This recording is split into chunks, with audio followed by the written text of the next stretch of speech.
Attendees are in listen-only mode. Hello everyone and welcome to the EPA WaterSense Program's webinar, A for Assess, Conducting a Water Assessment and Using WaterSense's WaterUSE Tool. This webinar is the first training session of WaterSense's 2015 webinar series to help commercial and institutional facilities assess, change, and track their use. I'm Christine Cho, supporting contractor to EPA's WaterSense program, and I will be moderating this presentation. Before we get started, I'd like to start by introducing the presenters you'll be hearing from today. Hosting this webinar is Tara O'Hare with the WaterSense program. Tara currently serves as Implementation and Commercial Outreach Lead for WaterSense. She is responsible for program operations, partner support, and outreach to commercial and institutional facilities. Tara was responsible for the release of WaterSense at Work, Best Management Practices for Commercial and Institutional Facilities, and is currently managing the Hotel Challenge. Our second speaker will be Robbie Pickering with ERG. Robbie is an environmental engineer who focuses on water conservation and sustainable facility management. For WaterSense, he supports the product specification development process and has helped develop technical materials to assist the commercial and institutional sector in implementing water-saving best management practices. Finally, today's case study will be presented by Arnold Solonier, who is the Assistant Resort Manager and Sustainability Manager at the Bukuti and Tara Beach Resorts in Aruba. Arnold will discuss how his resort's sustainable operations and how his facility used WaterSense's WaterUSE tools to identify water-saving projects. So let's review a few housekeeping items before we begin. All attendees have been muted to minimize background noise. If you have a question during the presentation, please type it into the chat box on the upper right-hand side of your screen. We will have a dedicated time for questions at appropriate breaks throughout the presentation. Now, I'd like to turn it over to our first speaker today, Tara O'Hare. Welcome, Tara. Thank you, Christine. We're excited to begin our 2015 technical training series. A warm welcome to everyone joining us for today's webinar. First on the agenda, I'll give you some context for why it's important to save water and energy, along with a profile of water use in commercial and institutional facilities, and some details about water use in hotels. I'll provide a brief overview of the WaterSense program and the WaterSense Hotel Challenge, and then we'll go into the first steps of water management planning, including making a commitment to water efficiency and conducting a facility assessment. Next, we'll discuss some of the free water assessment tools available to commercial and institutional facilities and walk you through a demonstration of our water use and savings evaluation tool, or WaterUSE Tool, and the associated water assessment worksheets, which were designed to help you conduct a water assessment of a hotel. Following the demonstration, we'll cover the process of establishing a facility water balance, and then we'll hand the presentation over to Arnold Solonier from the Bukuti and Tara Beach Resort in Aruba to go through a case study about how the WaterUSE tool helped him and his facility staff conduct a water assessment and identify savings projects. We'll break at appropriate points throughout the presentation to take questions. Before getting started, we wanted to take a couple of quick polls to determine your interest in this webinar and your existing relationship with WaterSense's commercial and institutional initiatives. So the first is just a question about what's your reason for being interested in this webinar?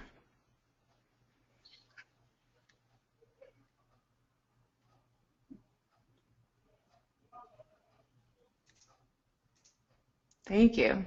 Excellent. Well, it looks like we have quite a few WaterSense partners, as well as some hotels and some other interested stakeholders. We like to get a sense of who's participating so that we can tailor our information. And then we also want to get a sense of how familiar you are with the WaterSense commercial and institutional sector support and the WaterSense Hotel Challenge. So if you could just take a quick moment to answer that as well, that'd be really helpful.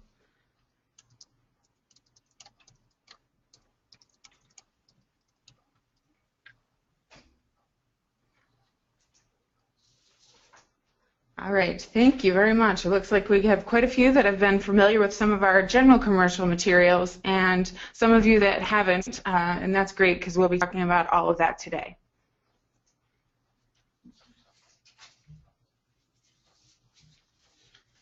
So next slide, please. So to start off, I wanted to draw your attention to ongoing droughts that are occurring throughout the U.S. Many of you have probably heard in the news that water scarcity and drought are happening in various places during the year at any given time.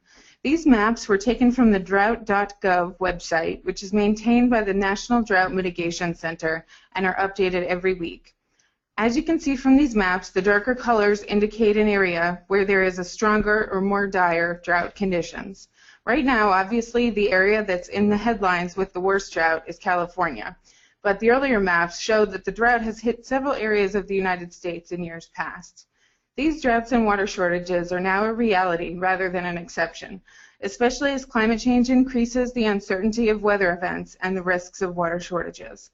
In fact, according to a Government Accountability Office report published in May of 2014 on freshwater availability, 40 states expect to see water shortages in the next 10 years. So why might you want to reduce your facility's water and energy use, or a facility that you're working with? First and foremost, saving water and energy can help you reduce operating costs. In general, we know that reducing water use also reduces operating costs by lowering utility costs. Many hotels are reducing water use to be proactive in the face of increasing uncertainty. Many hotels and other businesses use projected costs to evaluate and plan potential projects like building renovations and other improvements. National water and sewer rates have been rising generally at a much faster rate than inflation and can vary depending on local conditions. This is continuing to be a trend across the country and makes it very difficult for hotels to plan for their future because they can't project their future costs if their utility rates could vary widely. Also, saving water saves energy in many places, which can really maximize efficiency, savings, and project payback. Because hot water takes energy to heat, many efficiencies can be gained by reducing hot water use wherever possible. Saving water can also reduce the equipment efficiency, or can improve your equipment efficiency, which often can reduce maintenance costs and man hours required for repairs. So while reducing your bottom line, saving water and energy may also increase your competitive advantage. Demonstrating leadership in the green marketplace and implementing sustainability initiatives are very important to consumers and shareholders. In more important areas, TripAdvisor, Green Leaders, LEAD, and other green programs are increasing visibility in the marketplace, and consumers can use this information at the point of booking when they're making their reservations online. So more and more companies are finding a way to make water conservation a priority within their company. Reducing water also reduces your risk. Water-efficient facilities can be less vulnerable to fluctuations in water supply or significant rate increases, as we mentioned before. And finally, you can demonstrate your leadership in your community, for example, by participating in programs such as the Energy Star National Building Competition and WaterSense's Hotel Challenge. This slide shows a typical breakdown of water use at a few commercial and institutional facility types. As you can see, water is used differently depending on the type of facility you operate. Sanitary water use in restrooms is a significant use of water no matter what facility you operate and can account for approximately 30 to 45% of your water use. But there are certain water uses that are applicable only to certain facilities. For example, a restaurant uses a lot of water for dishwashing and food preparation, whereas a hospital uses a lot of water to operate medical and laboratory equipment. By conducting a water assessment, which we'll be going over in a bit, you should be able to break down exactly how water is being used at your facility specifically, so you can look first at the high water use areas for potential savings opportunities. For our hotel participants, I wanted to give a more detailed breakdown of water use in the average hotel. There are a number of places where you may be using and potentially wasting water at your hotel. Guest bathrooms, of course, are a great place to start, accounting for approximately 30% of the average hotel's water use. This, of course, varies depending on occupancy rates, but is generally one of the highest uses of water in a hotel. There are also a number of other opportunities for water savings depending on the hotel's amenities. Linen laundry, landscaping, commercial kitchens, and heating and cooling all account for significant water uses within a hotel. Significant savings can also be found in all of these areas through changes to standard operating procedures or through fixture and system retrofits or replacements. For those of you who may not be familiar with WaterSense, let me just give you a brief overview of the program. WaterSense is a voluntary program EPA launched in 2006. We work with a variety of partners to promote water efficiency and to encourage innovation in manufacturing. Our end goal is to help organizations and consumers save water for future generations. The WaterSense label, which is displayed here on the right side of the slide, provides a simple way for consumers and businesses to identify water-efficient products, homes, and programs. More than 15,000 different models of plumbing fixtures and irrigation products have earned the WaterSense label to date. All products receiving the label have been independently certified for water efficiency and performance to ensure that they perform as well or better than their conventional counterparts. WaterSense approaches water efficiency from many angles to get the information out as widely as possible. We assess and develop technical specifications to label fixtures and technologies to help give consumers and businesses a simple way to find water-efficient products. We've also developed best management practices to help professionals design, operate, and maintain commercial and institutional facilities, as well as residential landscapes, as efficiently as possible. Finally, we work with our partners and stakeholders to educate users and change behaviors to save water in other aspects of daily water use. And finally, we organize outreach and marketing campaigns, such as the Hotel Challenge, to try to get the word out to different stakeholders about our products, practices, and partners that can be used to help reduce overall water use. As many of you are probably aware, the Hotel Challenge was started to promote and encourage best practices to reduce hotel water use. There are a variety of residential and commercial products eligible for the WaterSense label that can be used in hotels and other commercial facilities. The label is generally reserved for products that use at least 20% less water and perform as well or better than their less efficient counterparts. Through 2014, WaterSense has helped consumers save over 1 trillion gallons of water and over $21.7 billion in water and energy costs. And we're happy to announce that our next commercial product specification will be released later in 2015, which will help us save even more water nationwide. Flushometer valve toilets that have a flush volume at or below 1.28 gallons per flush and meet WaterSense's performance criteria will be eligible to obtain the WaterSense label starting later this year. While the WaterSense program focuses on developing specifications for water-using products, we also work in conjunction with EPA's highly successful Energy Star program on products that use hot water and therefore energy. For example, WaterSense and Energy Star have worked together to develop the WaterSense specification for commercial pre-rinse spray valves, and Energy Star is now promoting these WaterSense labeled products as part of its commercial kitchen campaign program. In addition, water factors are also included for Energy Star qualified products that use water, like clothes washers, ice machines, steam cookers, and dishwashers. As I mentioned earlier, WaterSense released a commercial and institutional guidebook called WaterSense at Work in October of 2012 to help commercial and institutional facilities understand, manage, and reduce water use. This guidebook includes best management practices on water management planning, water use monitoring and education, sanitary fixtures and equipment, commercial kitchen equipment, outdoor water use, mechanical systems, laboratory and medical equipment, and on-site alternative sources of water. Product and equipment-specific chapters in each of these main water use areas cover water-efficient operation and maintenance, retrofit, and replacement recommendations. WaterSense at Work also includes ideas for enhancing education and outreach in the commercial and institutional facilities to promote water savings. So after we released this, we decided the most effective way to promote these best practices in WaterSense at Work would be to focus our target audience on one commercial sector. So in February of 2014, we launched the Hotel Challenge. The challenge encourages hotels to assess, change, and track their water use, or ACT. While the challenge is focused on hotels, any commercial or institutional facility could use the information. The first step is to conduct a facility water assessment to evaluate and identify opportunities to reduce a building's water use. This step will be covered in today's webinar. The change portion involves implementing best practices to improve product processes and practices within your facility to reduce water use. And finally, we encourage you to track your water use before and after making changes so you can measure your progress. You can find all of this information and sign up for the challenge if you haven't already on the WaterSense website. Thanks, Tara. Before we dig into some of the nuts and bolts of conducting a water assessment and other steps to water management planning, we'd like to take any questions that you may have up to this point. So please take some time to type in any questions you have into the chat box at the right of your screen.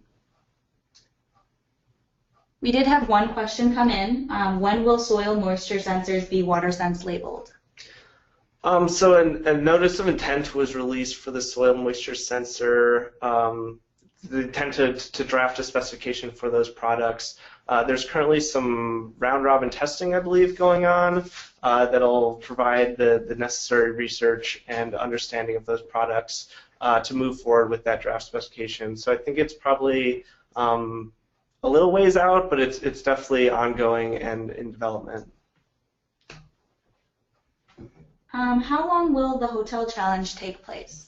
The Hotel Challenge was started in February of 2014, and we're continuing it through the end of this year. So just because we are going to be ending our outreach campaign doesn't mean that the campaign to save water ends. So we encourage you to work with any hotels and continue this effort, over time. And all the tools that we're going to discuss today are going to be available beyond 2015. So those aren't going anywhere. You can still use them to help save water within your hotel. Are programs able to be screened for labeling, like a cooling tower water treatment program that focuses on water conservation? Right now, the WaterSense program is only covering water-efficient products in terms of any technologies. So we've not actually been working on programs for management of different systems, but this may happen sometime in the very distant future.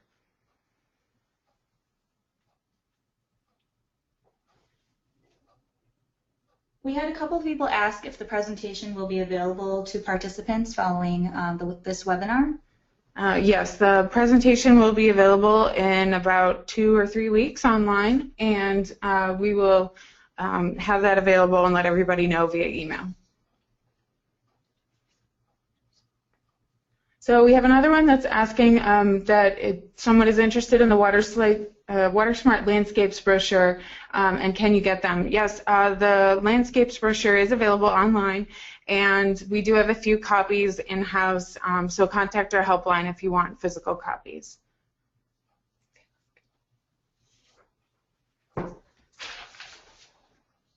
So now we're going to continue the presentation with Robbie Pickering and the Water and Energy Management Planning. Thank you, guys. So as many of you are aware, water and energy use is connected. Energy Star and WaterSense have created guidelines to help facilities manage energy and water use to become more efficient. We've included these steps in diagram to give you a visual representation of the process within the Water Management Planning section of WaterSense at Work, the Best Management Planning Guidebook. The same steps can be used to manage water and energy use within a facility. The steps listed on this slide will guide a facility through the process of assessing, changing, and tracking their water and energy use. Today's webinar will cover steps 1 and 2 of this process. The next webinar on August 27th will cover steps 3 and 4, while webinars in October and December will finish off the planning phase with steps 5 through 7. We will focus on water efficiency during this webinar, but you can get more information about energy management on the Energy Star website. So on that note, if you're interested in saving water at your facility, you'll want to start by water management planning, since it's the foundation of any successful water reduction effort. As the business management adage goes, you can't manage what you don't measure. So first, you'll want to assess your facility to determine how exactly you are using water so you know where to focus your water-saving efforts. The water assessment helps facility managers identify and resolve water losses, such as leaks, recognize fixtures, equipments, systems, and processes where water can be used more efficiently, educate employees and staff about water efficiency, and identify opportunities for reusing water on site, such as stormwater collection or air handler condensate reuse. A water assessment also helps facilities track water use and establish facility water use baseline. Ongoing monitoring of building water use can then help identify leaks or other problems moving forward. The first step may seem obvious, but it's important not to gloss over. Your facility needs to make a commitment to water efficiency. If you're a hotel, taking the WaterSense Hotel Challenge may represent your commitment. If you're another building type, consider entering into the Better Buildings Challenge or the Energy Star Building Competition that measure water and energy use reductions. Ensure your commitment's long-term and that all organizational levels within your facility or business are on board, from the CEO to the facility manager to the operating staff and employees. Many insights can come from employees from different positions throughout the company, so it's helpful to involve everyone in the process. This graphic on the slide provides some examples of what can be accomplished at each level of the organization with regard to water management. At the management level, you can set goals and priorities, provide staffing and capital resources for projects, and manage and track water use by reviewing utility bills. A little bit down at the facility level, you have the operations folks who are interacting with different equipment and systems on a daily basis. Since they have knowledge of facility requirements and equipment operations, they may have insight on where water-efficient practices can be implemented. They'll also be the people who are periodically assessing the facility for additional improvements and who will be completing the projects that have been identified. At the products and supply chain level, you'll have purchasing agents that can impact products that may affect your water use. So if you're constructing a new facility or doing a big renovation, these are the staff that you'll want on board and aware of your water efficiency goals so they can make product choices and equipment that use water more efficiently. And finally, you'll want your everyday staff to be aware of your goals. By promoting water efficiency at work, staff will become aware of water efficient habits, which can even translate into their home lives. You should encourage staff to make minor behavioral changes to save water, like reporting leaks, taking shorter showers, and turning off the tap when not in use. In addition, staff can have more opportunity to be customer-facing, so they can highlight your sustainable building practices to customers and clients. Pulling from all these organizational levels, you should also form a dedicated water management team. The team should include employees such as building managers, shift managers, corporate environmental personnel, and maintenance staff. From within this team, you'll identify a team leader who will take control of water management and water efficiency projects. So assessing a facility's water use is probably the most important step in water management planning. Before you can begin to make your facility more efficient, you'll need to know the full picture of where you're using water and how. To properly assess your facility, you'll need to gather readily available information on sources of water, review recent water bills, establish a water use baseline, inventory your major water using fixtures, equipment, systems, and processes, and create a facility water balance. We're going to discuss all these parts of the process today in order to give you more detail on understanding this step, and we'll also going to be talking about some of the tools and resources WaterSense has available to complete the assessment. So to complete the assessment, first you'll want to gather any available data that you have for your facility water use. To do so, develop an understanding of building operating characteristics, essentially taking the pulse of the building. Survey your operations and maintenance staff to determine facility operating conditions and to determine where and when water is being used. Define how water is being used in your facility as well. So what type of water sources are you, where are you getting your water from? If it's only municipalities supplied potable water, or do you have some non-potable water from on-site well, recovered rainwater, or captured air handler condensate? Another question to ask yourself is, do you purchase reclaimed water from your water utility? And for each of these sources, you'll want to pinpoint and record basic meter information like location and use and billing account numbers if you have it available. And similar to identifying all the metered sources, you'll also want to identify any source of water that's unmetered, so you'll know just to account for this in your water balance. During your review, identify areas where you may want to install new meters as well to track your water use, or some meters to track water use at specific endpoints that use particularly large amounts of water, such as a cooling tower or an irrigation system, or possibly like a laundry room or pool area for hotels. You can also install temporary flow meters for certain pieces of equipment. For example, if you know that your dishwasher has the same usage schedule every week, a temporary flow meter can help assess its water use without having it to invest in a sub-meter. Next, you'll want to gather and review water bills from past couple of years to understand use patterns and the cost of water and wastewater services. At a minimum, you'll want to collect a year's worth of utility bills to help you establish your baseline, which we'll go over in a bit. But ideally, you'll have a couple of years on hand so you can see how water is used at your facility year to year. For unmetered sources, gather any data that would help you estimate that water use, such as flow rates or pumping capacity of pumps. So, as I mentioned, one helpful way to determine how much water you're using at your facility is to review your water bills. Some facilities are owned and operated by management groups, so utility bills may be handled and paid for by a central office or an accounting department. However, if possible, it's best to request copies of your utility bills so you can keep track of how you're doing with regards to water use.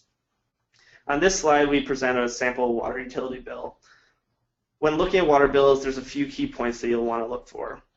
First, determine the time period that you were billed for so you can track water usage accurately. Water bills are typically provided monthly or quarterly. Next, determine your water cost. In this example bill, there are different tiered levels for water charges. The highest tier level should be used when assessing potential cost savings up until the next lower tier threshold is met by implementing water efficiency projects. As is common and shown on this bill, sewer charges are often calculated based on your water use and not separately metered. Therefore, reducing water use also saves on sewer costs. The last and most obvious piece of information to be pulled from the bill is the actual water use. The example bill covers 2 separate water meters, so be sure to track all the meters at your facility, including the facility's total water use. If a water use trend graph is shown on your bill, be sure to review this whenever you get a new bill in the mail. For example, in the bill shown on the screen, we see that February has an abnormally high water use, which may be an indication that a leak occurred and should be addressed.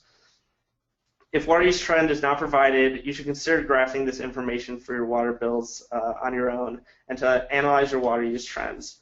Energy Star Portfolio Manager is a tool that can help manage your utility bills and provide trend graphics.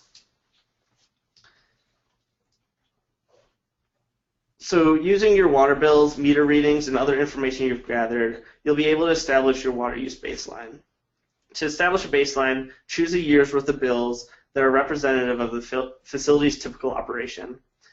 This year should not contain any major projects, renovations, leaks, or other large variations that may affect your baseline. The water use for this chosen year should be representative and should act as your starting point so that you can measure your water savings over time.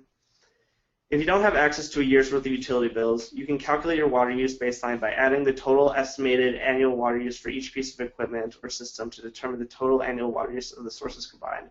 We'll get into this a little bit when we go into the WaterUSE tool. We'll talk about ways that you can estimate water use for various systems. Alternatively, you can also call your local water utility to request copies of bills from previous months and previous years so you can get the most accurate information. Your water use baseline is used to set the bar for your facility's water use. And you'll be able to assess your progress and if your projects are successful by comparing your water use in future years to this baseline. Once your water use baseline is established, begin to inventory your major water using fixtures, equipment, systems, and processes so you can nail down exactly where water is being used. To identify some of your larger water uses, you can look back at water billing data you plotted when establishing your baseline. Spikes in water use can indicate significant water uses that should be evaluated first. In the example graph on the screen, the water use spikes during summer months, which typically indicates water use from building cooling, outdoor irrigation, and/or outdoor pool use. And from experience, I know how important going through the facility and conducting an assessment can actually be. You can look at the data all day, and you can look at the trends, but without actually going out there and looking at mechanical spaces and drains, you may be missing an important water use area or significant leak. So in order to inventory all your equipment and processes, you'll want to perform an in-depth tour or walkthrough of your facility to mark down any of the water using equipment and where your water meters are. During this walkthrough, note any obvious areas for improvements, such as leaking fixtures, single-pass cooling equipment, or other outdated equipment. Be sure to interview the specific personnel in charge of managing water-using systems or equipment. This will help you understand the day-to-day operation patterns and to help verify water use estimates that you've made. It can also help. It can also be helpful to ask personnel for improvements, such as since they're so closely working with the technologies, so they might suggest improvements to the standard operating procedures. So during the inventory, you'll want to make sure to capture detailed equipment and fixture information to help estimate the daily water use in each process. For example, you'll want to record the flush volume for your toilets, flow rate for your faucets, and the make and model of your ice machines and laundry equipment so that you can easily interpret this data later. Also look for drain lines that are plumbed to floor drains. This is a great way to help identify mechanical equipment or processes that should be included in your inventory, and they may not be immediately visible through the walkthrough. So looking at drain lines for potential drips or other water use is a good way to find equipment. When possible, you should also verify water use for certain equipment and fixtures. To do so, consider using a bucket to manually check the flow rate over a short period of time, such as 30 seconds or a minute. For some of your larger water-using equipment or processes, consider installing a temporary water meter or flow meter to monitor the water use. Before going deeper into some of the tools that WaterSense has created to assist with the water assessment, we want to open the floor up for questions again. We had a question. Does WaterSense have a typical criteria used to assess the potential water savings per day of each fixture or equipment? So the WaterSense at Work Best Management Guidebook provides some sample equations in each section. So for example, if you were to change your existing toilets out with WaterSense labeled versions, it'll kind of walk you through that calculation. So it'll tell you, input the different flow rates, input the different types of uses, and actually as we go through the WaterUSE tool, it'll actually perform those calculations for you. So it has a lot of those sort of standard industry accepted toilet uses or faucet use variables that'll help establish your water usage and your water savings from implementing better fixtures. And are there simple or complex ways to detect location of water losses in the supply distribution lines? We don't have a great methodology for that. I mean, leaks is a big thing. If you see a dripping fixture or if you're walking around your mechanical space and sort of stumble across a puddle, that's a good indication that you might have a leak.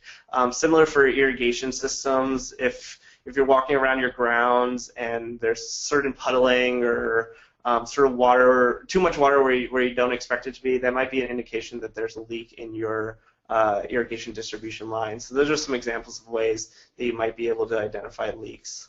There are also quite a few commercial technologies available that are more advanced, such as camera systems that can be used to find leaks within pipelines and other areas that may be underneath your building or difficult to get to.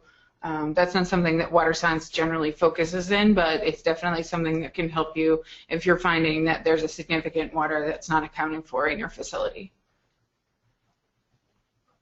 Do you have a walkthrough form to help with site assessment and that is customizable or editable to our preferences? That's actually a great question. We are actually going to talk about that today. We have a sample one that we've put together that we're currently editing that right now, but it should be available in the next few weeks. And then we also have an Excel-based program that can help you do the assessment, which we're going to go through and demonstrate today. And then someone else asked if there was a federal and state rebate to switch fixtures to WaterSense. That's a great question. There are many different, usually this is at a state or local level that rebates may be available for both water and energy efficient technologies or other equipment. So we really encourage people to contact their local utilities, because both water and energy utilities and gas utilities, because there are different things available in different places. So in many cases that it may be for residential areas, but there are also quite a few commercial and institutional rebates available all over the country. Yeah, the best way to assess that is I would just recommend contacting your local utility, because they'll be aware of sort of whether options, whether it's if it's a bigger piece of equipment like PACE financing or something along those lines. But if it's for shower heads and toilets, very often the local utility will have those rebates. So I would just recommend contacting them for the most up-to-date information in your area.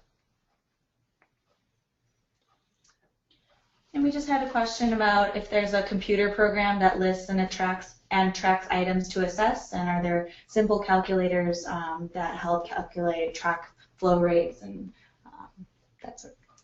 So we'll get into that a little bit today with the WaterUSE Tool. So I think it can do a few of these things. I'm not very clear on exactly what you're looking for, but as we'll demonstrate today with the WaterUSE Tool, and it's specific for hotels, but it'll help you track what kind of equipment you currently have in your facility and estimate the water use and flow and flush rates of that equipment type.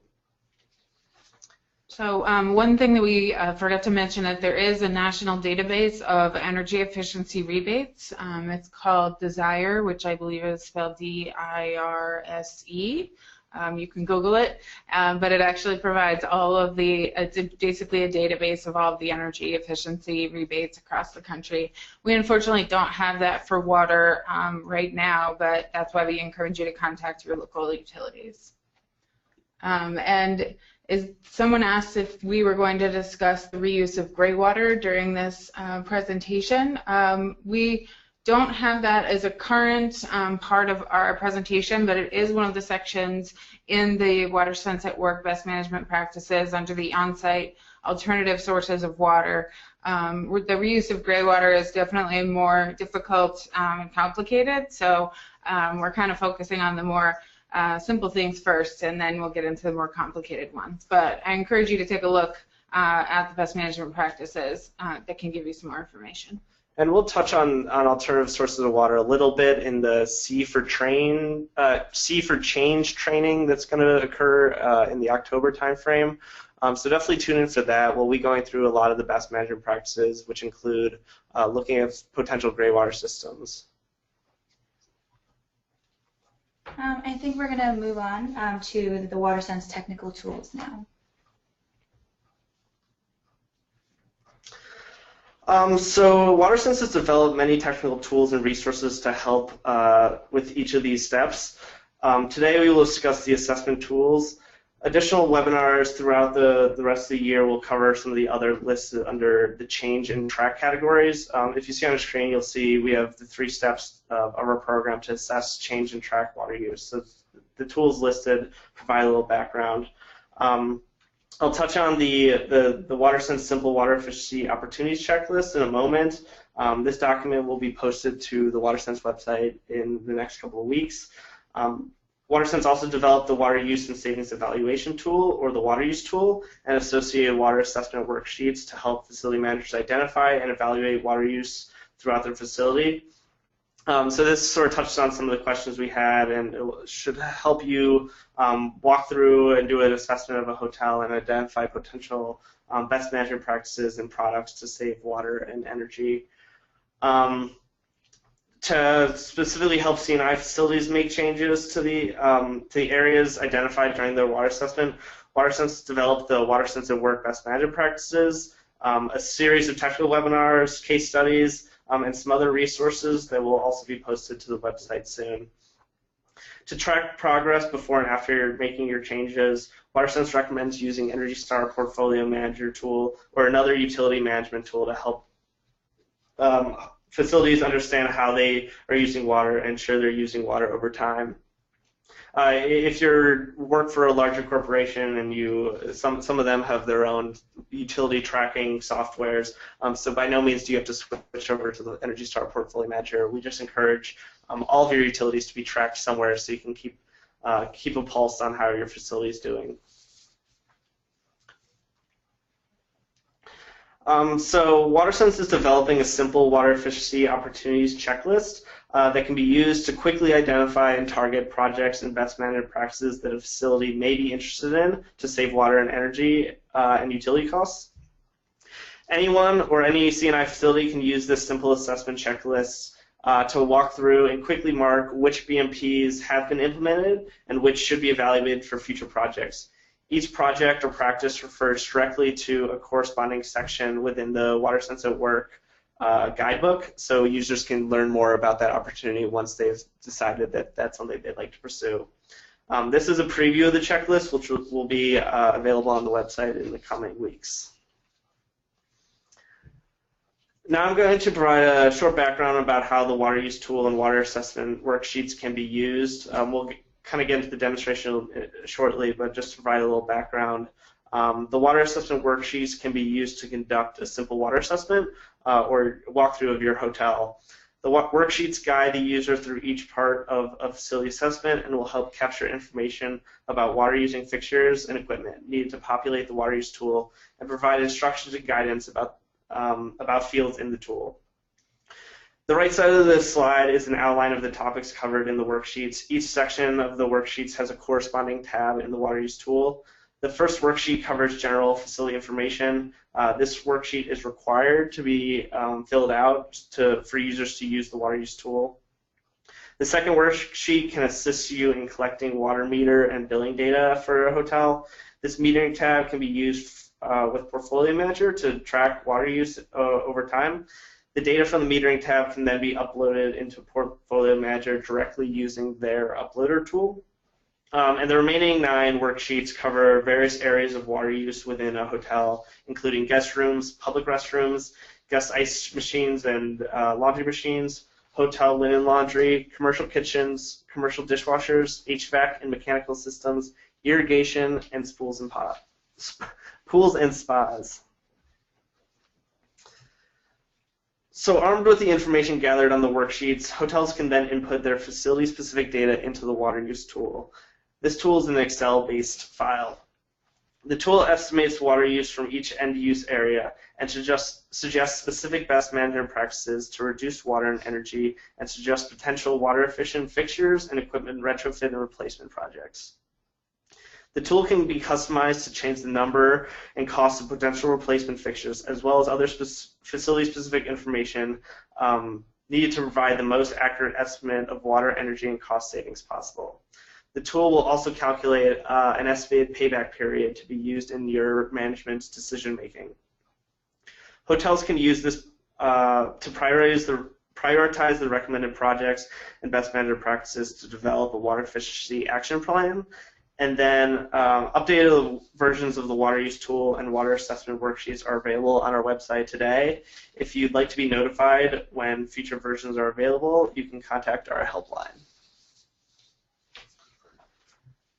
Now I'm going to walk through several tabs of the WaterUSE tool. Since we're limited on time, we're only going to be able to cover a few of them today, but covering these 4 tabs listed on the screen will show you the different types of input requests and output types that are common throughout the WaterUSE tool. So we're going to be pulling this up quickly. So first, when you open the WaterUSE tool, you'll need to enable content, and actually we've already done this on the screen, but usually it'll come up with a banner that'll say, ask you if you want to enable editing or enable macros or enable all content. Just indicate that you do want to enable it, and that'll sort of open up the entire tool and include all 11 or 12 tabs that are included. If you have questions about this, you can use the Excel help function. So once the macros and content is enabled, the remainder of the WaterUSE tool will open up, as you see on your screen now. You'll want to start by reading the Instructions tab. This tab provides a step-by-step overview of how to use the tool. So now switching over to the Facility Info tab. As the instructions mentioned, first you'll need to gather data and information about the specific types of equipment and operations that use water at your hotel. WaterSense have prepared the water assessment worksheets for this purpose. Before we populate this tab, let's hop over to the worksheets so you can take a look at those. So when you open the worksheets, the first couple of pages provide instructions of how to use them and how they interact with the WaterUSE tool. Read the instructions before you get started. Next, take a look at the list of worksheets and identify which ones you'd like to fill out. You should fill out the worksheets applicable to each end use of water at your hotel. So for example, if you don't have a pool, you can skip the pools tab. Gather the appropriate hotel staff and vendors familiar with each water end use to help you complete each worksheet. Print and distribute the worksheets to the members of your staff that will be helping you. A list of folks you may want to tap into is included here on the worksheet introduction. You may also want to consider contacting your local water and energy utilities for additional technical resources or assistance, and to identify rebates for water and energy efficiency upgrades. All hotels that want to use the WaterUSE tool should fill out Worksheet 1. Almost all the calculations within the tool require this basic information about the hotel. For the purposes of this demonstration, I've populated a few worksheets with sample data. I'll use this sample data to demonstrate the functionality of the corresponding tabs within the tool. As you can see, the worksheets are numbered to match the tabs on the tool. Let's use information from Worksheet 1 to populate Tab 1, Facility Information. You can see here that there are some instructions at the top of this form. These instructions will help you understand cell shading and features of the WaterUSE tool. Once you've read the instructions, you can click the Hide Instructions button at the top corner of the form to allow you to see more of the form below. The top of the Facility Info tab asks for some operational information about your facility, such as who prepared this information and where the hotel is located. All optional information requested by the tool is coded gray. I'm going to skip this section today since it isn't being used in the tool's calculations. Let's fill out in the required cells, which are designated with blue shading. Light blue cells indicate required inputs, and dark blue cells indicate required fields that offer drop-down selections. My sample data indicates that my hotel is 125,000 square feet. My hotel was built in 1989, and there haven't been any significant renovations. If there had been, I'd want to put in the year of the significant renovation, if that renovation included changing major water-using fixtures like toilets and shower heads. I use natural gas to heat most of my hot water. I do have an electric hot water heater in my commercial kitchen, but it just services my dishwasher. So I'm going to select natural gas since it's how I heat the majority of my hotel's water. I have 100 rooms in my hotel, and we are open 365 days a year. For this demonstration, I'm going to click the Use Default button to use the default for the average number of guests per room and the average annual occupancy rate. Defaults are available throughout the tool where industry averages exist. However, it's best to populate all fields with hotel-specific information, since more accurate inputs will yield more accurate savings and simple payback estimates. For this demonstration, I'm also going to use default information for my utility rates. This section at the bottom of the facility info form allows me to enter water meters and other water sources at my facility. As an example, I'm going to put in the meter labeled landscaping and 1 meter labeled main potable. And as we'll see on the next tab for metering and billing, where these names are later identified. The Metering and Billing tab is designed to mimic Energy Star's Portfolio Manager. You'll first enter information about your water meters and other water sources here, and then you'll enter the actual water use and cost information on the Metering and Billing tab. So Portfolio Manager has a feature where hotels can upload their water use data via spreadsheet template that Energy Star provides. This tab is set up to mimic that spreadsheet uploader tool exactly, so the hotel can just copy the information that's entered here and paste it into the Energy Star's uploading spreadsheet. You'll hear more about how to track your water and energy use in Energy Star's Portfolio Manager tool in a later webinar that will be held in December. That's our T for Track webinar. So let's flip back to the worksheets before we populate the Public Restrooms tab. I want to point out some of the features that the worksheets offer. As you can see, each worksheet gives you some instructions on how to get started and where to look for the fixtures and equipment discussed within it. The worksheets also provide definitions and other helpful information you can use when collecting information on the worksheets and populating the WaterUSE tool. So if you aren't sure about a field in the WaterUSE tool, it's best to go back to the worksheets and it'll provide some helpful tips on how to collect that data.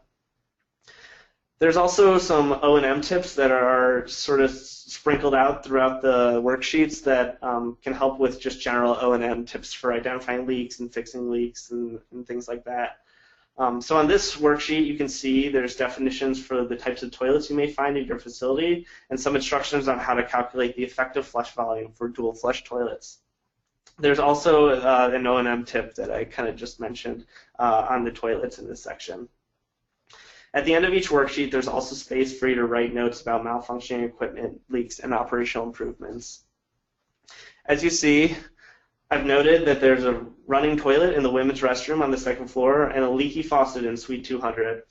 While there's no fields in the WaterUSE tool for you to enter this data, these notes should instead be distributed to your operations and maintenance staff to be addressed immediately. Leaks and malfunctioning equipment should always be addressed immediately to ensure that water and oftentimes energy are not wasted. I'd like to point out that we are looking at the public restrooms worksheet. This is where you'll want to account for all restrooms that can be used by employees and visitors. Private use restrooms, such as those found in the hotel guest rooms, are accounted for on another worksheet. As you can see, I've populated this worksheet with some of my sample data. So let's go back to the tool and populate the Public Restrooms tab.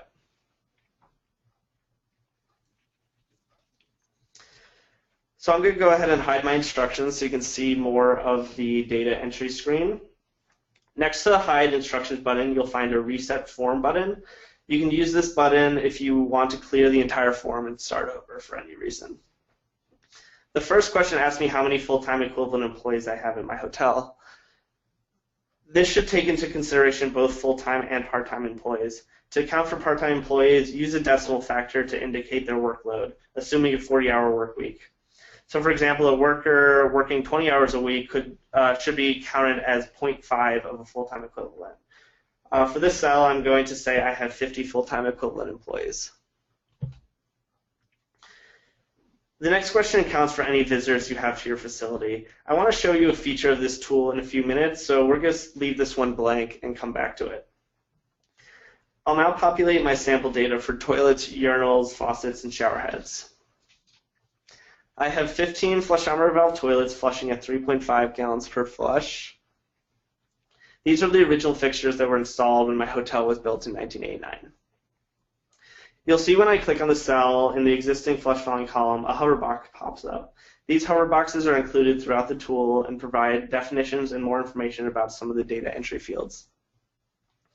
I also have 5 tank type toilets that were replaced with WaterSense labeled 1.28 gallon per flush models in 2010.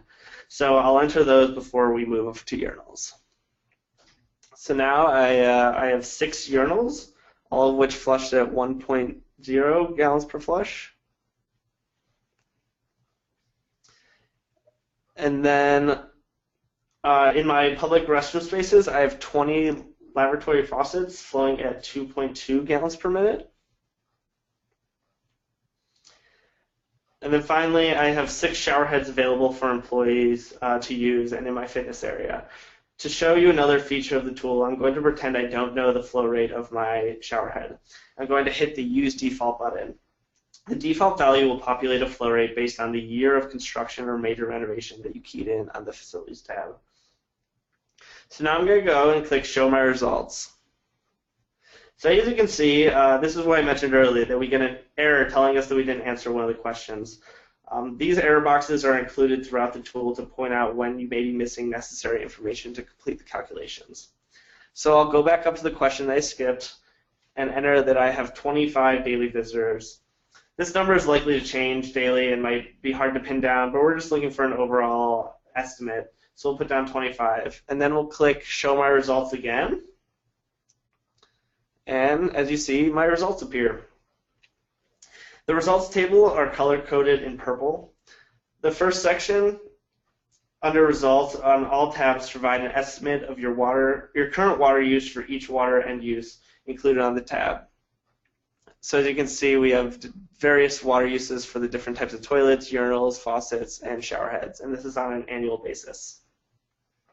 The next section provides estimates for potential water savings and payback if you were to replace your old inefficient fixtures with water-efficient models. If you scroll down to the product replacement details and cost section, The green table provides information on WaterSense's recommendations for what you could replace. This table provides information on the number of potential replacements, which should equal to the number of fixtures that flow higher than the recommended efficient flush volume or flow rate.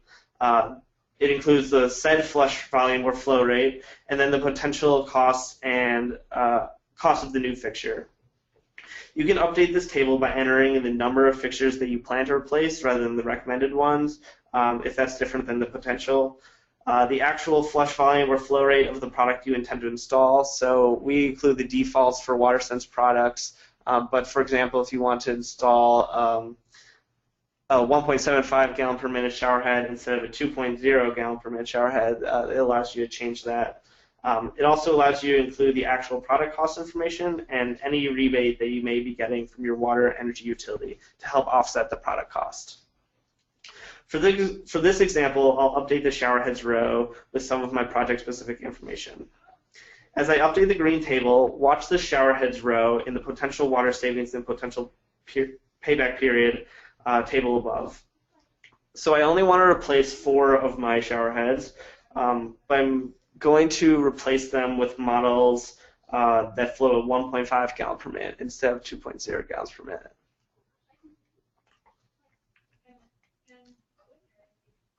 Oops. Sorry, we're having a little, there we go. Each shower head costs $20, but my local utility will rebate the entire cost of each shower head. Yeah, I think you just have to add the number of fixtures to be replaced is the column to add the number that you're actually going to replace 6 of your shower heads or 4 of your shower heads. There we go. And then you can indicate on the right-hand side in the columns the amount of the rebate that you're receiving for each fixture. So all of this hotel-specific information will be factored into the potential water savings and payback period table above to yield the most accurate estimates.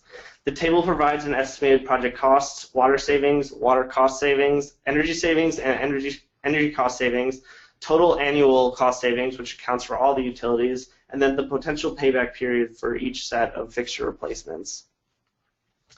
Directly below this table are a couple of best management practices for you to consider as well. So check with your local water utility or to view the WaterSense at Work Best Management Practices Guidebook. At the bottom of the form, the red table shows all the supporting data and assumptions that were used in the calculations of this tab.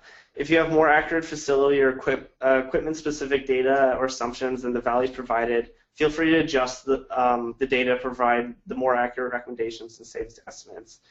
If you adjust these, you can always revert back to the WaterSense recommendations by saying Restore Default Supporting Data button, and this will erase any changes you made and restore those defaults. The structure of the guest rooms, guest ice laundry, and dishwashers tabs are all similar to this structure of the public restrooms tab. So this is meant to just give you an example. Next, I'm going to demonstrate the HVAC and mechanical tab, which provides a slightly different, more qualitative output.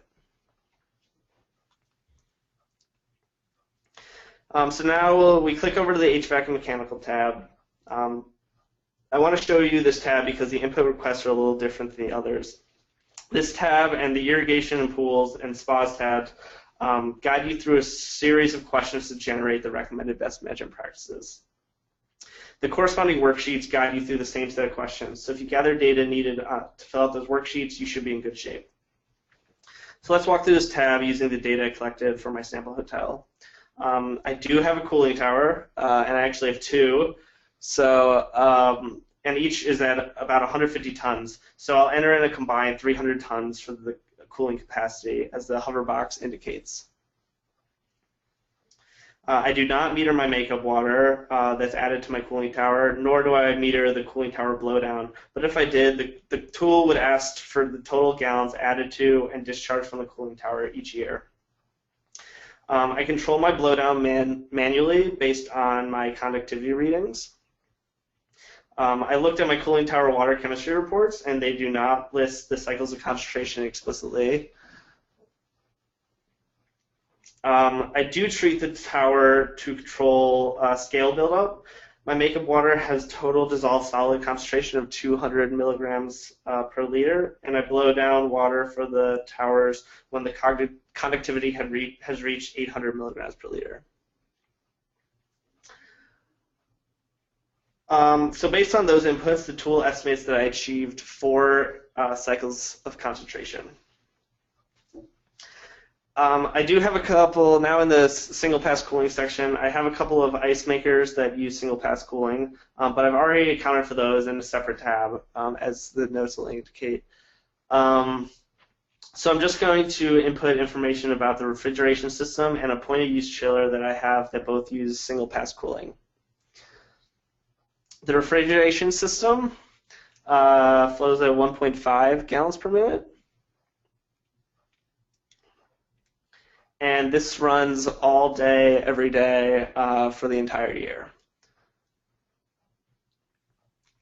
And then the point of use chiller, that flows at 0.8 gallons per minute, but it's only used for half the year during the summer months or hotter months.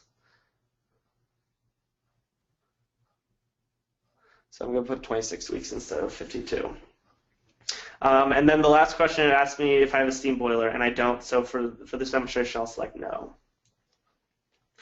And as you can see, when I hit show my results, my current water use is calculated, and it indicates NA for the steam boiler since I don't have one. And then best management practices and potential water savings are also generated from this tab. For example, the tool recommends that I work with a cooling tower water treatment vendor to improve my cycles of concentration.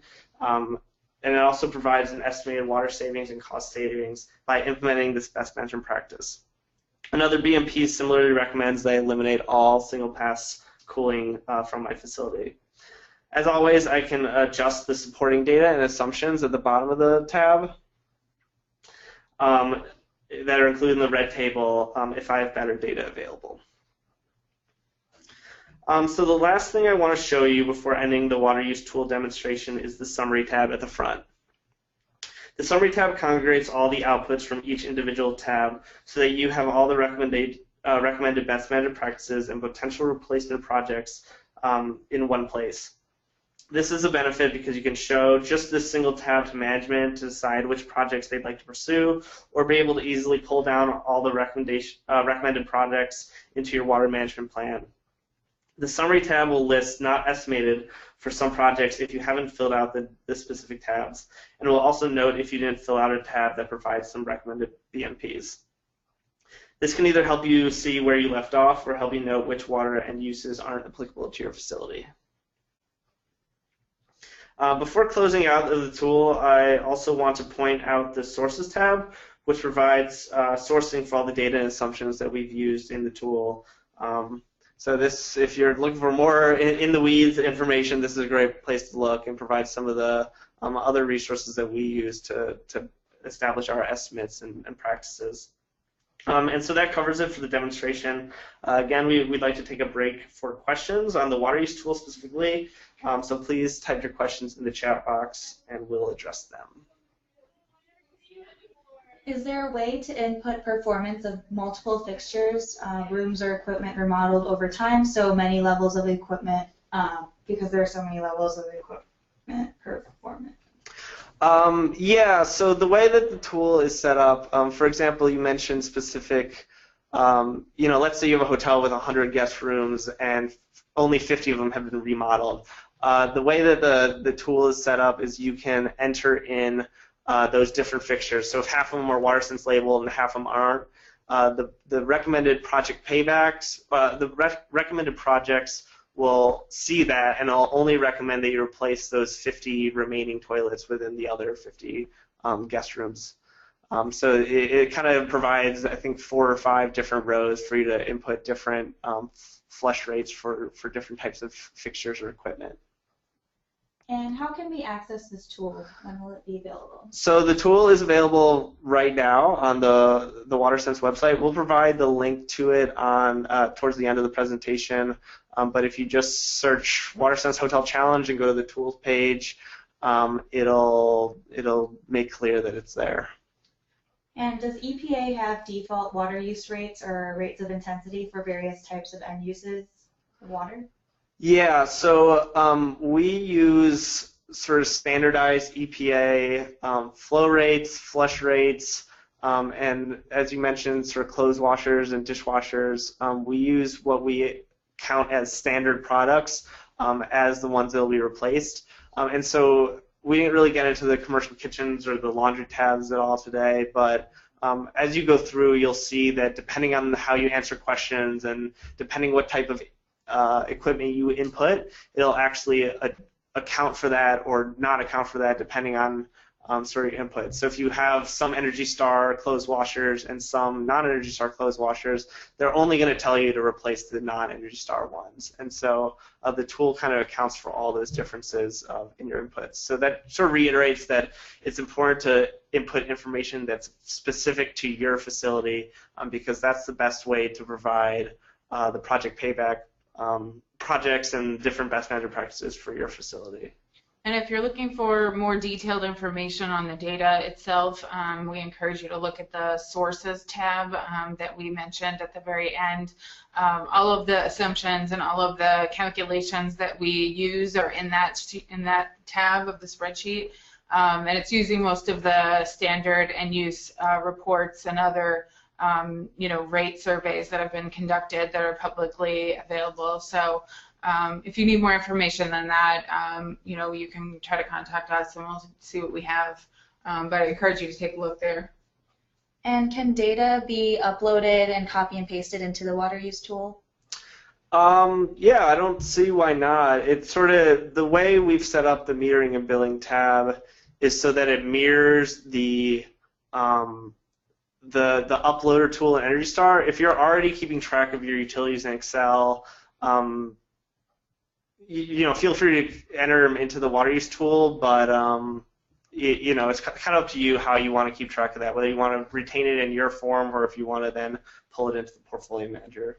And actually, we've, in talking to the people that work on Portfolio Manager, if your utilities are automatically being read with an automatic meter reading system, sometimes they're already being captured in Energy Star's Portfolio Manager. And you can actually take the Excel, you can download an Excel version of that data for your own facility, and you can copy and paste it because it is the same fields on the metering and tracking tab. And the last question is for the potential water savings. Does the tool have alternative of equipment change, such as change once through cooling to recirculation or an air-cooled system? So it kind of depends on the specific tab. I would say about half of our tabs provide more quantitative projects and quantitative best practices. So, for example, shower heads and dishwashers, those are things that we can actually see what you already have installed and then estimate what the usage is and provide better estimates of what the savings would be based on installing an Energy Star or a WaterSense labeled alternative. For some of the tabs such as the HVAC and mechanical, if you're using those results are more qualitative, so it provides recommendations to eliminate single pass cooling by either adding it to existing chilled water recirculation system or by installing an air-cooled piece of equipment instead. So it's sort of, if you're in an existing facility and you don't have a recirculating system, then that's a pretty substantial renovation that you would need to do. So we kind of want to account for all of that, and again, these are your facilities, and you guys know them better than we do for the most part. So you really have to kind of take some of the best management practices and assess it for what it means for your facility. Yeah, so as Robbie mentioned, it gives you some suggestions at the bottom of the tool, of each tab of the tool, but to really get into the nitty-gritty of that particular, equipment type and the different alternatives that may exist, we really get into that information in the best management practices themselves, and we actually, in every single section, try to put information in that talks about the different alternatives and where you may need to make choices between a water-cooled or an air-cooled system, and tells you what kinds of things to keep in mind as you're considering a change. So, that information is really there to guide you through that decision-making process, and, you can take your information from your facility and apply those principles and those, that evaluation. And actually, within the best management practices, within the WaterUSE tool, when it spits out the best practices, it actually includes links to the applicable sections within the best management practices guidebook. So if you just click that link, it'll jump you directly to the guidebook online, and you can read up on more information. And that's for each tab, not just some of the more complicated ones, even for the plumbing fixtures where there's more of a one-size-fits-all change. Mechanical systems are obviously more complicated. So yeah, I think that's all the time we have for questions about the WaterUSE tool. We're going to launch another quick poll to determine whether you plan to use the WaterUSE tool. And it asks, whether you're a hotel and plan to use it, if you're an organization that will use it to help hotels save water, whether you don't think it'll be useful for you, or whether you just don't deal with hotels at all and therefore it doesn't apply.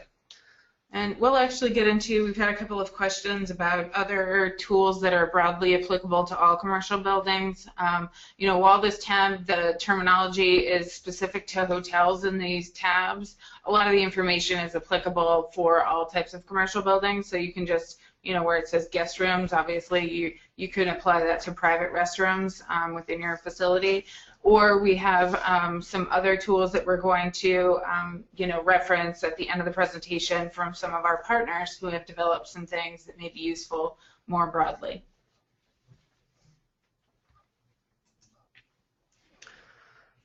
All right, so now continuing on with the presentation. Now we're going to go into information about creating water balance. So hopefully the water assessment process doesn't seem as overwhelming as it may have at the beginning of this presentation, since there are a few resources, and as Tara mentioned, we're going to show a little bit of those later, that can help you take this important step in water management planning. So once you've been able to conduct your facility assessment and determine where water is being used, you can now develop your facility water balance to see if there are any unidentified water sources or water losses. If you use the WaterUSE tool or another free CNI water assessment tool, it may provide water use estimates for each of your water end uses based on the information you gathered and entered into the tool. If you don't use a tool to help you, then you can gather the information necessary on your own to help you create your water balance. To do this, collect sub-meter data, engineering estimates, equipment specifications, and other assumptions that will help you estimate how much water is being used for each end use. For example, I may use my irrigation sub-meter to estimate how much water is being used for outdoor landscaping, and I may estimate how many times staff flush the toilet, or how long estimated they run a shower faucet, coupled with that flush volume or flow rate information to determine how much water is being used in my restrooms. The sum of the measured and estimated water uses for all the individual end uses should equal the facility water use baseline. If your water balance is more than 10% less than your water use baseline, that could mean that there is an unaccounted for or unidentified source of water, or maybe a leak, or just a piece of equipment that you sort of don't know is there. So if your water balance doesn't get pretty close to what your baseline is showing you're using, then it might be an indication that you just need to go back and take a look and maybe try to identify leaks or other areas where water is being used at your facility. So on this slide, there's an example water balance for a facility. As you can see, water use is broken down by certain fixtures, equipment, and processes. For each end use, the water balance provides the annual water use estimate, percentage of the total use, and the basis for the water use estimate. In this case, the example facility uses water for sanitary in restrooms, ice machines, and pre-rinse spray valve in the commercial kitchen, steam sterilizers, reverse osmosis systems, cooling towers, and steam boilers. Each of the end use was estimated and subtracted from the total water use, leaving 6% of the facility's water use unaccounted for. Since this isn't greater than the 10% that we just discussed, this facility likely doesn't have any significant leak, and the facility can assume that all water and uses have been accounted for. This is a graphic representation of the water balance of our example facility. Graphing the data more clearly shows what the largest water use areas are. In this case, the facility uses the majority of water in the cooling tower makeup, and this will help you prioritize areas of your facility to really hone in. So, don't necessarily look for the 1% piece of the pie. Look at the larger piece of the pie to identify water-saving opportunities, because that's where you're going to get the most bang for your buck. All right. Thank you, Robbie. Does anyone have any questions about establishing a water balance?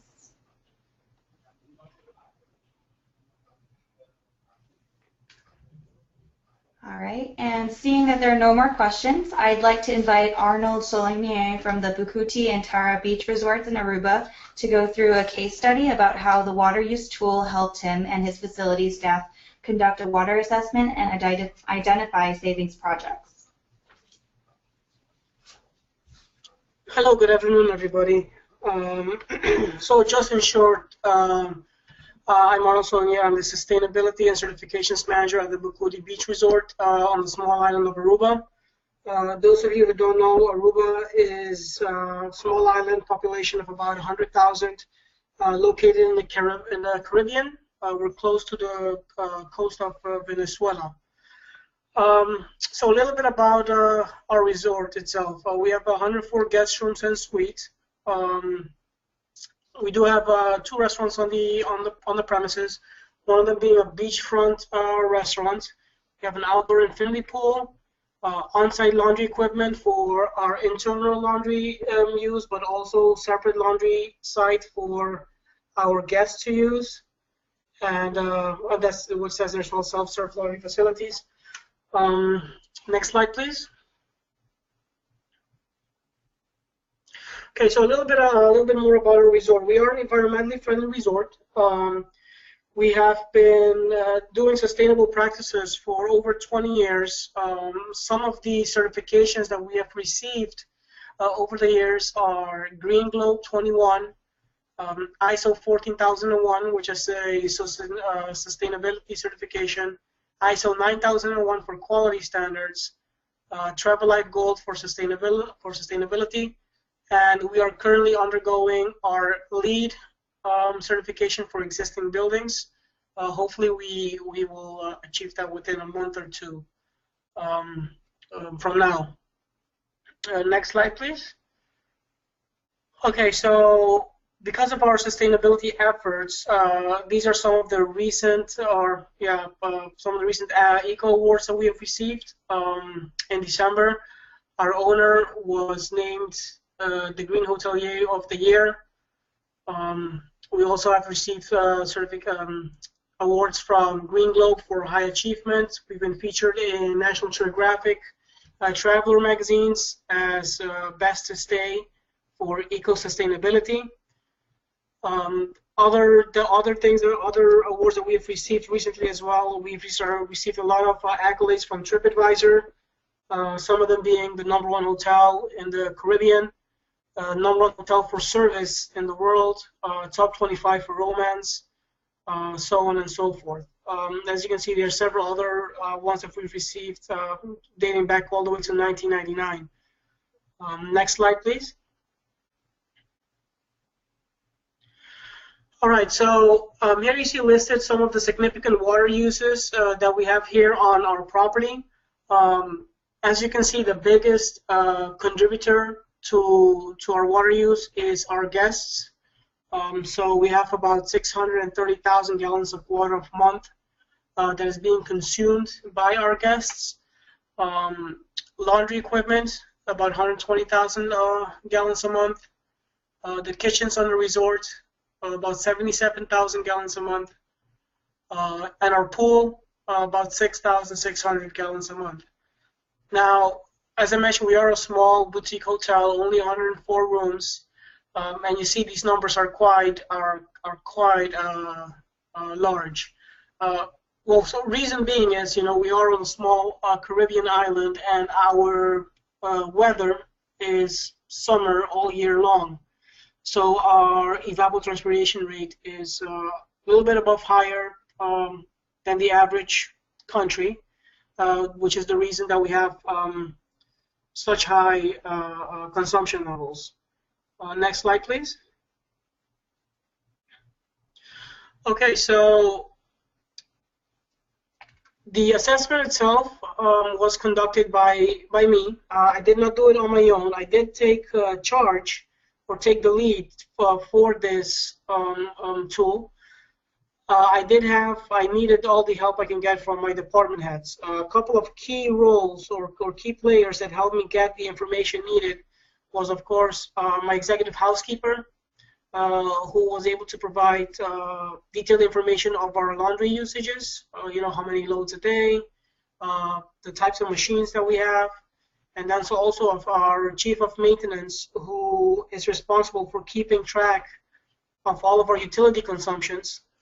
So he was able to provide me with detailed information of exactly how much water we use in different areas of our hotel.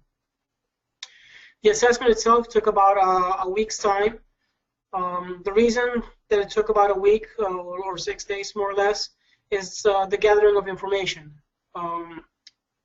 We needed to get all of the fixtures types that we have, so urinals, toilets, hand faucets, shower heads, exactly to see what we have to be able to provide the correct information within the tool. We use the tool from start to finish, going exactly through the guidelines and the steps given within the tool itself, as Rob just went over them not so long ago. And some of the challenges that I've encountered during filling up this tool was actually finding some of the equipment information of our existing fixtures and appliances. For those of you who don't know, the Bukudi and Tara Beach Resorts we've been in operation for about 25 years now. And some of our fixtures that we have in our public areas are a little bit about 10 years old, so it was a little bit difficult to get the information right away. So it took us a little bit of researching to get the correct information. Collecting and tracking the meter data. Now, one important thing to know about collecting your water data is it is essential for you to have sub-meters throughout your resort. We have in the proximity of 17 sub-meters throughout the whole resort, each basically metering a section of the property. The reason for this as well is because it helps us detect water leakages. We collect the data from these meters on a daily basis, so you can definitely see a spike if there's more water used in a certain area than normal. So it helps us detect leakages, but also it helps us, keep our eyes open on what we're actually consuming. Next slide, please. Okay. So after finishing and filling out the water tool, these are some of the projects that were identified, but these are the actual planned projects that we have actually implemented and instead that we will go ahead and invest in and get it done. So we are now currently in the remodeling phase of our guest rooms. We are basically renovating all the bathrooms of our guest rooms. And all of the fixtures that will be inside are WaterSense labeled. Some examples will be WaterSense labeled toilets that are 0.9 gallons per flush. And then, of course, we also have the faucets flowing with less than 1.5 gallons per meter as well. Installing a 0.1 gallon per flush urinals in all of our public restrooms.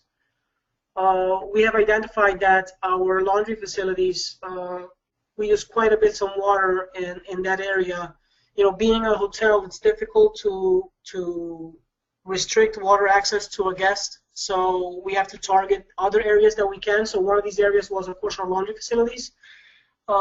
We have now purchased all brand new equipment, washers and dryers, and everything that needs to go into that facility, and we're basically building it up, then back again from the ground up. And also one piece of equipment that we do not have that will help us a lot is that we purchased a water recycling system that will initially help us save around 400,000 gallons of water a year in our laundry department alone. So it's quite significant. Some of the other projects that we're currently undergoing as well is the installation of WaterSense labeled pre-rinse spray valves. And of course, we are now also installing smart meters throughout our entire property. So all of the current sub-metering that we have will be replaced with smart meters. This helps us to keep live track of our water consumption. So there's no need for our guys in the morning to go and take the meters. It's going to be live available on our laptops or handheld devices. Next slide, please. So what we've learned during this process, for being a sustainable friendly resort, it is essential to keep track of your data and your equipment records. Some of the most important things, of course, is not just tracking your utilities, but also your equipment. Log your maintenance records for your equipment, or service logs, I would say. So you know exactly how long, the lifespan of each, and also to have them working to the fullest capacity. Always look for improvements. Again, being in the field of eco-friendly for so long, you tend to overlook or start searching at a point for improvements. So by doing this tool, it kind of made us open up our eyes and look into what better fixtures or possibilities there are to save water, and in turn we started looking at other things as well. Better equipment for energy consumption and best practices, all of these other things. So we're doing quite some improvements in other areas as well because of this tool. And then of course it's keep learning. Best practices change often, products change, so you have to keep with the times and move forward with what's available. Next slide, please. Any questions? Thank you, Arnold. It's really interesting to hear about your firsthand experience with using the WaterUSE tool. So does anyone have any questions for Arnold on the great work done by Bukuti and Tara Beach Resorts in Aruba? We had a question about the water recycling system that you installed in your resort and where they could get more information on that.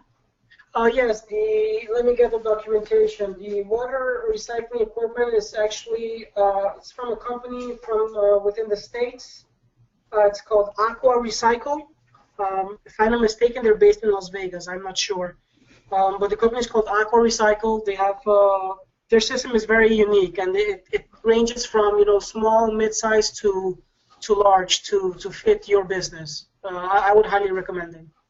And actually, to tag on to that, a lot of times if you're a hotel owner or own a laundry facility, you might already have a laundry vendor that sells you your detergent and maybe rents you your equipment and provides service for that. So that's a good place to start. They might have experience in installing some water efficient technology such as water recycling system or an ozone system to just help you identify potential improvements to either your existing systems or, as Arnold has done, replace equipment sort of towards the end of its lifetime. And what was the estimated total payback period for this project?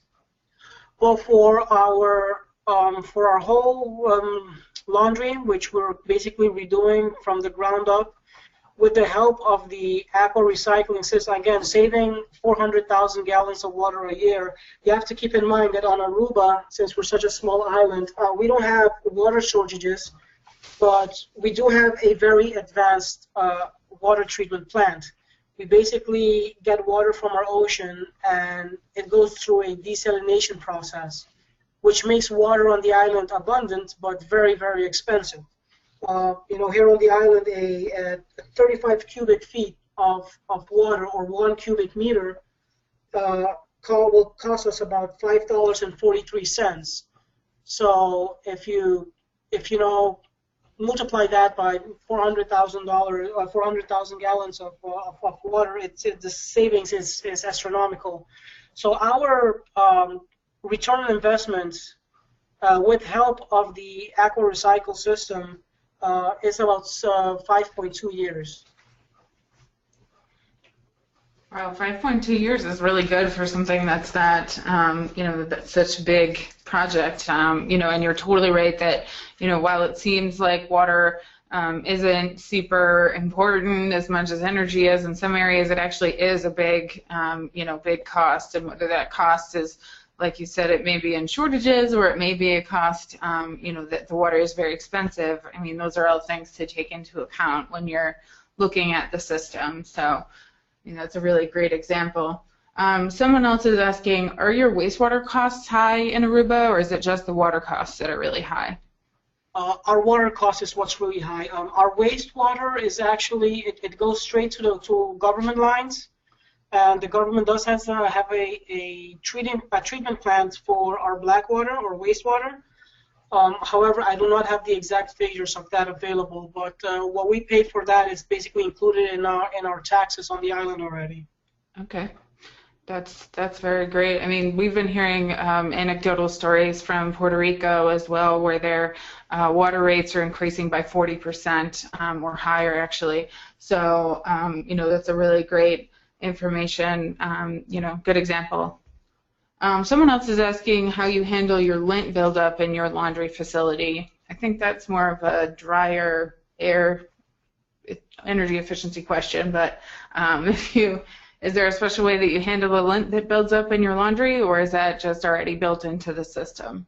Well, our current laundry, our dryers that we have in our laundry facility, we do have a system that captures as much lint as we can very quickly, and the lint compartments are cleaned out by our staff twice a day in our laundry facility on all of our equipment. Oh, that's great. Someone else is asking, since you have summer conditions all the time, do you have cooling towers in your facility? Well, yeah, all of our rooms are completely air conditioned. We don't have the cooling towers. What we have is VRF HVAC units, which is actually very, very much energy efficient. We save about 25% of our HVAC energy consumption cost because of these systems. But yeah, again, just like water, the energy on the island is very, very expensive to attain. So we get as much technology as we can to save where we can, of course. Excellent. And then somebody else is asking, can you elaborate on some of the hardest challenges that you faced during this assessment process, and some of the ways that you were able to motivate others within your facility to participate? Yes. Like I mentioned, the gathering of information. Now, the utilities data we already had, so that was not a problem at all for us. We've been keeping track of our utilities data for over a decade already.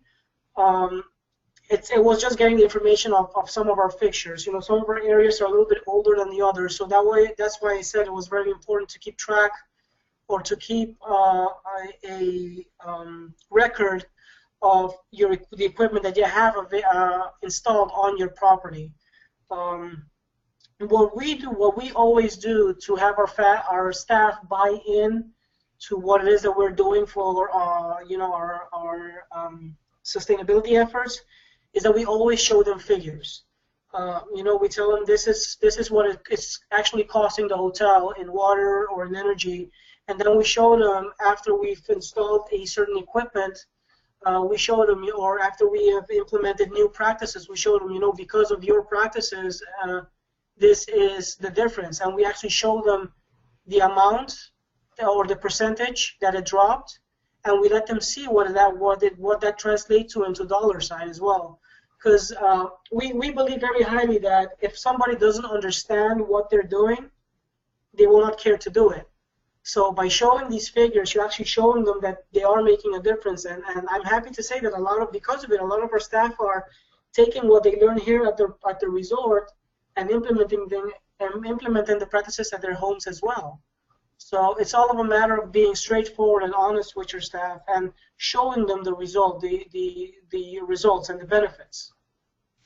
And one thing I'll tag on, and I'm not sure Arnold used this in his assessment, but if you're unsure, let's say you installed toilets 25 years ago and you have no idea what they flush at, in various locations throughout the tool, it's a little dependent on where we're able to confidently estimate what it is, but we have, as I think we showed in the example on the public restrooms, we have these use default buttons that provide either industry standards or, depending on what the federal standards were at the time when your facility was constructed or when a major renovation does, we can pretty confidently say that your fixtures installed will meet that. So if you're really unsure and you're kind of at a loss and can't find any documentation for that toilet or urinal that you have, just consider using the Use Defaults button, as that'll at least provide a ballpark estimate for what that fixture is actually using and provide savings opportunities accordingly.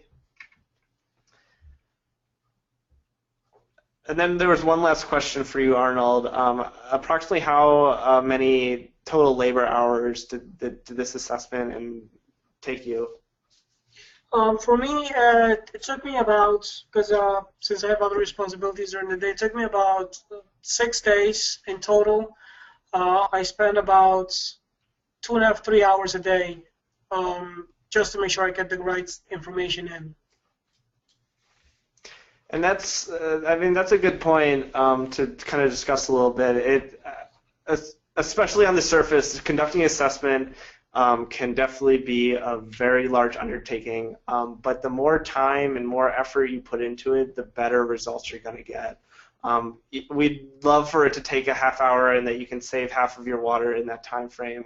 But in reality, getting to your facility and becoming familiar with all the water use areas of your facility takes time, and that gets back to the first point of making commitment. So by making commitment, and as Arnold said, getting your staff on board to understand why you're making this commitment, it'll really help the process go smoothly, and it doesn't all need to be completed in one day or 1 week. We've tried to set up the tool so that each of the tabs are independent, so if 1 week you want to focus on laundry and the next week you want to focus on pools, the tool's set up so you can do that. So stick with it, and definitely you'll find payback and results at the end of it if you are able to conduct the assessment. And also, just another example, that's a perfect example that not all of the improvements involve a giant renovation. A lot of times, as Arnold mentioned, educating your staff on how they're using the equipment can really help to let them know what they're doing and how that affects the overall water energy use for the facility. And so that can be, just changing some of those standard operating procedures can often result in significant savings too. So it's not just giant projects, it's also smaller projects and changes to behaviors that can make a big difference. So thank you very much, Arnold. That was a really fantastic example. We really appreciate you sharing. It's a really great summary of everything we've talked about today. So we really appreciate it, and hopefully someday we'll actually get to come and visit because it looks beautiful. I really hope you do. I really hope that you have a chance to come over, and it was my pleasure to do this. Thank you very much. So now just to wrap up the rest of the webinar, we just wanted to quickly review some of the concepts that we had talked about, and then we can discuss some of the other resources that may be available for you. So as we discussed, the first step in the water management planning process is to really make that commitment and to conduct the assessment. So The assessment will help you identify the areas that you're using the most water and energy as well, and can really help you identify those potential products. There are also multiple commercial and institutional tools available to help you do this and help you identify areas where you can reduce your water use. So the WaterUSE Tool and the water assessment worksheets are just some of those tools that can help you conduct a water assessment. And the worksheets capture information about your water using fixtures and equipment, and that information can be used to populate the tool. The worksheets also provide some instructions and guidance and additional information about the different fields within the tool. And then the tool itself provides those estimates, the savings estimates, the water savings estimates, the cost savings estimates, and gives you some of those best management practices, recommendations specific to your inputs. So that information can be used along with your billing data and your sub-metering data to establish your baseline and can create that water balance to make sure that all of your water is accounted for and that you don't have any major problems or leaks. So for those of you that want to get started, we wanted to just give you some quick resources and a couple of wins that we found as we've been talking with many of the commercial facilities and hotels that we've been working with. So the first one is to sign up for the Hotel Challenge if you haven't already. Whether you're a hotel or an organization that works with hotels, you're welcome to sign up on the WaterSense website and get all of our announcements about webinars like this and updates on our tools and other information that can help you on your path to saving water. You'll be the first to know when we launch the WaterSense at Work Solutions Center, which is going to be a new feature of our website, and that's going to consolidate all of the resources that we've talked about into one area to make it easy to find on the website. So right now you can visit all of the tools and you can get all of the tools and trainings that we've talked about today on the WaterSense website. So those are all available, all the ones we have listed here. You know, most of them are in formats that you can customize them or use them in different platforms, whether you print something out or put it on a Windows tablet or you know, use it online. There are many different ways that you can use each of these. So we want to give you as many options as possible. So, and if you want to get started on your water assessment, as Arnold mentioned, the data collection process can be what takes the longest. So you can get started by trying to get your water utility bills and your energy utility bills together, and then start educating your staff on how to, actually do this and what type of equipment is actually in that area that they work on. And then also you don't have to wait to educate your employees and guests to look for leaks. This is a big one. This is, your employees and your guests are really your eyes and ears throughout your facility, and they can be really helpful in terms of reporting leaks that they find so that you can fix them right away. And then also you can actually contact your utilities, anytime you want to, basically, whether that's your energy or electricity, natural gas, or your water utilities, to just see what kind of rebates and incentives are available. With different areas having problems with water shortages and droughts, these rebates and incentives are popping up in a lot of different areas, and they change quite often. So just take a look and contact your local utility just to see what your options might be. So if you found this webinar helpful, you can please plan to join us for other upcoming technical webinars. On the next slide, you'll see a list of the other webinars in this training series. And so in August, we will be continuing our discussion from today and discussing some of the information that we gathered during the assessment part of the process and establishing the goals that you need and developing your facility water management plan, which is the second section of the assessment process. So once you've kind of gone through all of the different water using parts of your facility and all of your equipment types, you can then look and basically find the different things that you can do to actually make a plan to save water and prioritize which things are the most important for you to address first. So that part is also very important. So we encourage you to join us on August 27th as we talk about some of that. And then we also will be holding a C for Change webinar on October 22nd, and that's basically to talk through how to actually implement some of these things. So we have the best management practices, and we'll go through some of those, and then we'll also have some examples, hopefully, of areas where people have actually done some of these things. So last year we did, as I mentioned earlier, we did a series of webinars that were focused on the different water use areas within a facility. So if you want to listen to those to get a preview or to get started, all of that's available on our website. So we encourage you to take a look at that. And then also in December, we'll be finishing up our series with the T for Track section, where we'll go over some of the tools that are available and some of the ways that you can recognize your successes. So as we mentioned, all of this information, including the recordings for previous webinars, registration links for upcoming webinars, and the presentation and recording for today's webinar will all be on the same website, which is there at the bottom of your slide. So each one of these webinars, we try to feature a case study, as we did today with Arnold did a fantastic job. So if you have a story that you'd like to share, we'd be really happy to feature you, whether that's in a webinar like this one or in a case study or on our website. We really love to hear about the great things that you all are doing. So please contact us if you have some things that you'd like to share, because it's really, really helpful.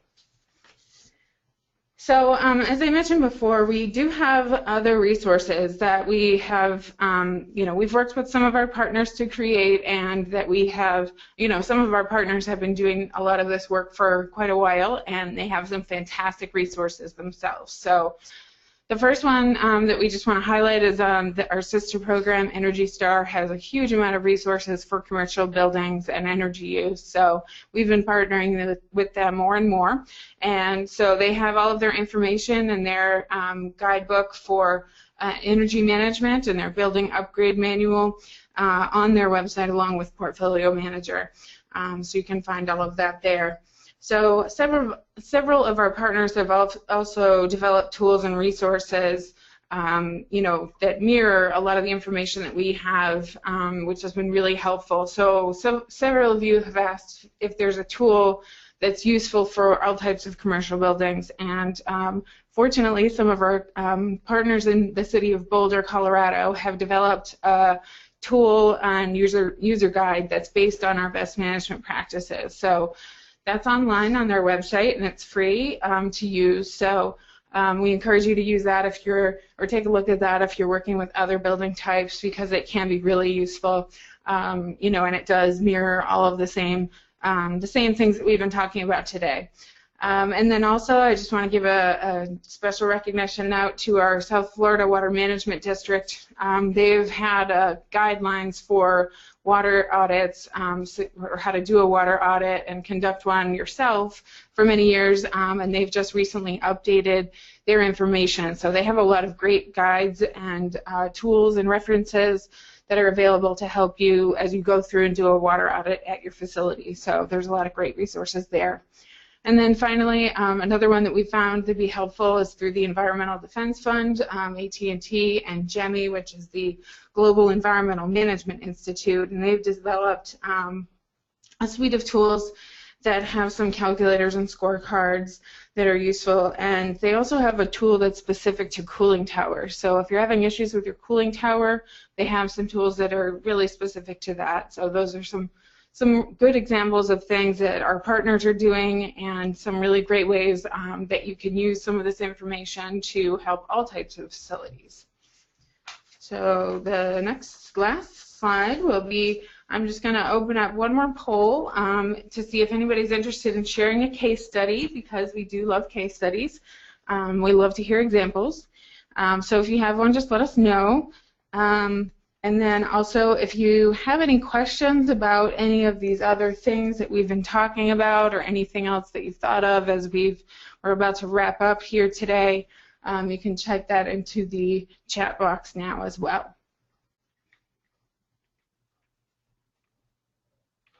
All right. Well, thank you. We have a few that have been, we appreciate it, and we'll probably be in touch soon to hear about what you have, because we do need another willing case study sharer for our next webinar that's coming up in August. So some of the questions that we have, we're just going to put up our information here as we wrap things up, and you can find all of the resources that we've talked about today on our website. It's listed there, and you can also contact our helpline if you have any questions. They're always available for assistance. And so now we're going to open up the floor to some more questions that people have brought in. One of them is, let's see, how to get in touch with us. Well, you can get in touch with us and talk about anything that you have with our helpline, and they'll guide you to the right people that are focused on these on the commercial section of our program. So we'll be able to get in touch with you soon. And then someone else asked why aren't all buildings fitted with gray water use infrastructure? Well, gray water infrastructure is a somewhat touchy area in some parts of the country, just because there's obviously a stigma still attached to recycled water sometimes, just because some people don't really understand the process of water treatment or the process of water recycling. So it's really something that's individual to a specific facility. So the ones that are being built now tend to be more likely to have gray water systems, but a lot of times it depends on the local code as well, because sometimes there's health ordinances and other local codes that prevent you from actually putting one in. So it really just depends. So check with your local permitting authorities and your health department before you start anything like that. Somebody's asking if the gray water systems are cost effective in a more general way. So in my experience with gray water systems, I think it kind of depends. Obviously, if sort of as Tara mentioned, they're more common in new construction, as you can build in that infrastructure. For retrofit, I think it's probably unlikely that you could find a good, install gray water to, let's say, use for toilet flushing or flushing urinals, just because the infrastructure's not there. One project that I do some assessments outside of WaterSense. And one project that we really love, if you have a cooling tower, is to utilize air handler condensate and plumb it to the cooling tower makeup line to use as makeup water. And this is cold, cool water that oftentimes just gets poured down the drain. So it's really perfect for that cooling tower. So that's can sometimes be a pretty easy gray water system to install, especially if your air handlers are sort of in a close proximity to where your cooling tower is. That can be a pretty easy piping job. We'll get a little bit more into some of the alternative sources of water and options for that in the C for Change webinar.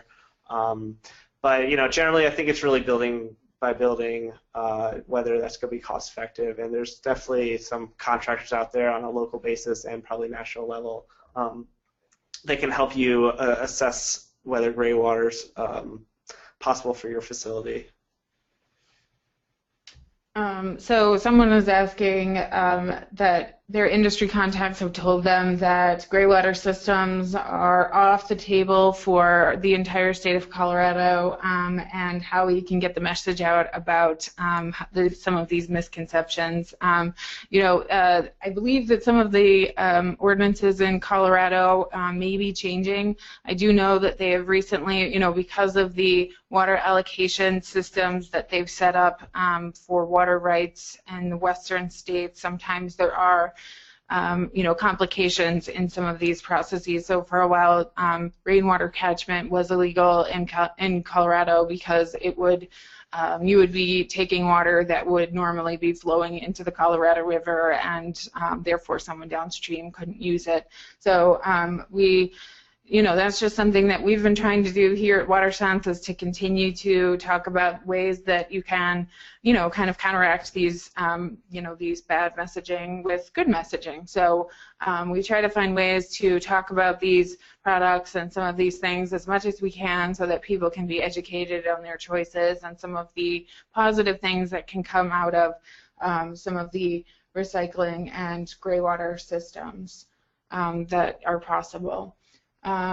Just a note from one of the commenters, the Water Reuse Research Foundation funded a project that identified gray water regulations in 38 states, including Colorado. Yeah, so that's just another example of there is some information out there, but it is very, specific to your local area of what you're able to do. And this is, something that we bring up whenever there's a complicated project or a complicated system that you're looking at. You may just want to contact your local utility. It's more important with industrial water users, but if you do have a permit of some kind for any discharges from your facility, then you need to make sure that whatever you're doing doesn't cause any problems with that permit, because obviously we don't want anyone to accidentally violate the terms of their permit.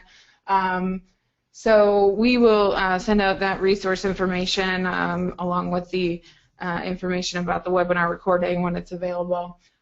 So we encourage you, the resource once again is the Water Reuse Research Foundation. So you could Google that and find the information that we have available.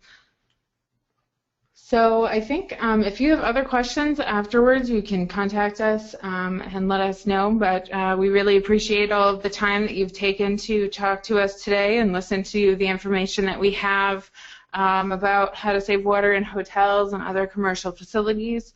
We're really excited that you are interested in water efficiency in the program. We really love, as we mentioned, hearing about all of the great things that you're doing as well. So thank you very much for taking the time to listen today, and we look forward to working with you in the future.